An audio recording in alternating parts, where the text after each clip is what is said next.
হয় না, সে সংসারের হাজার কাজ নিয়ে ব্যস্ত। কিছু বললে বলবে আমি কি বসে আছি, আমি তো কাজই করতেছি, চোখ দিয়ে দেখো না। আর আপনার হাজারো কাজ থাকুক, একজন স্বামী যখন মাঠ থেকে আসবে, কাজ থেকে আসবে, অফিস থেকে আসবে, দৌড়ে তার কাছে যেতে হবে, হাত ধরবেন, মাথাটা মুছে দিবেন, মুখটা মুছে দিবেন, এক গ্লাস পানি তুলে দিবেন, দেখবেন আপনার স্বামীর মনটা ভরে যাবে। সম্মানিত উপস্থিতি, যাই হোক, একজন নেককার স্ত্রী সেই যে স্বামীর জন্য নিজের জীবনটাকে বিলিয়ে দেয়। এরপরে এই ঘটনায় আল্লাহ পাক শেষে বলেছেন, যারা জ্ঞানী এবং যারা ইবাদত করে তাদের জন্য উপদেশ আছে। যারা জ্ঞানী এবং যারা ইবাদত করে, আল্লাহর ইবাদত করে যারা, তাদের জন্য উপদেশ কি, যে আমরা ইবাদত করি তার মানে এই নয় যে আল্লাহ আমাকে রোগ দিবেন না।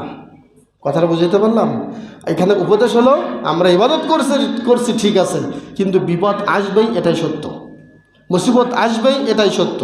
ইবাদত করি মানেই যে আল্লাহ আমাদেরকে আর শাস্তি দিবেন না, এই ধারণা ভুল, এই ধারণা বানোয়াট। যদি তাই হতো তাহলে নবীদেরকে আল্লাহ কেন শাস্তি দিলেন? তারা কি ইবাদত করতো না? এই কথা কেউ বলবেন না যে এত ইবাদত করে লোকটা, এত ভালো মানুষ, তার কেন এই রোগটা হলো। খবরদার, এই কথা মুখ দিয়ে বের করবেন না, এটা কুফরি বাক্য। আল্লাহ পাক যার দিন যেমন বেশি সেই পরিমাণ তাকে শাস্তি দেন এবং পরীক্ষায় ফেলেন। সর্বশেষ যেটা, সেটা হলো আল্লাহ সম্পর্কে কুধারণা রাখা যাবে না। আল্লাহ সম্পর্কে কি রাখা যাবে না? কুধারণা রাখা যাবে না। যদি আপনি কুধারণা রাখেন তাহলে আপনার ধারণা যেমন, আপনার বিচারও হবে তেমন। কিয়ামতের মাঠে মুসনাদ আহমদের মধ্যে আসছে, একজন বান্দাকে ফেরেশতারা ধরবে, ধরে নিয়ে যাবে জাহান্নামের দিকে।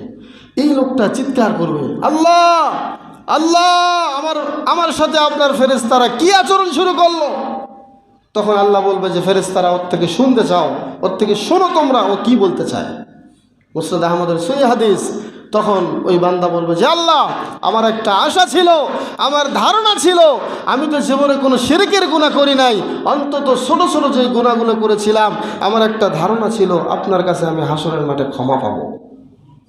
সুবহানাল্লাহ বললেন না?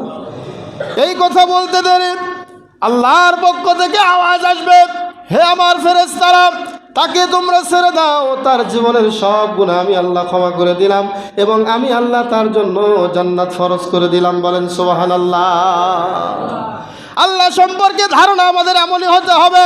আল্লাহ সম্পর্কে কুধারণা পেশ করলে, আল্লাহ বলেছেন, আল্লাহর নবী বলেছেন হাদিসে কুদসির মধ্যে, স্বয়ং আল্লাহ বলেছেন, আনা ইনদা যান্নি আবদি বি, আমার বান্দা আমার সাথে যেমন ধারণা করবে আমি আল্লাহ তাআলাও তার সাথে ওই ধারণার ফল দিয়ে দেব। ধারণা যদি ভালো হয়, ফল হবে ভালো।